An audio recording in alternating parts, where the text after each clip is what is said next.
দর্শক, 12ই আগস্ট বেনাপোল চেকপোস্টের সরাসরি গাড়ির যাত্রী দেখতে পাচ্ছেন। গাড়ি থেকে নেমে ইমিগ্রেশন কার্যক্রম এর জন্য কিন্তু বাংলাদেশ ইমিগ্রেশনে প্রবেশ করছে দেখতে পাচ্ছেন। আজকের ভারতগামী যাত্রীর সংখ্যা গতকালকের তুলনায় কম, ডিরেক্ট বাসও কম। আজকে ডিরেক্ট সরাসরি বাস একটি যাতায়াত করছে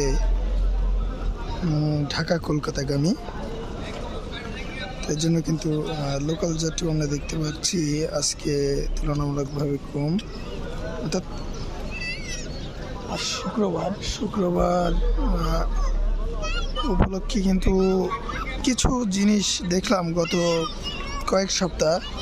শুক্রবারের তুলনায় এখন অন্যান্য দিন কিন্তু যাত্রী বেশি হয় এই বেনাপোল বন্দরে। তো দর্শক, শুক্রবারের প্রথম সকাল, সরাসরি গাড়ি, লোকাল যাত্রী এবং ডিরেক্ট বাস এবং এই যে বেনাপোল চেকপোস্টে বিভিন্ন জায়গার থেকে ছুটে আসার যাত্রী, তো সব ছিলই মোটামুটি সুন্দর পরিবেশ।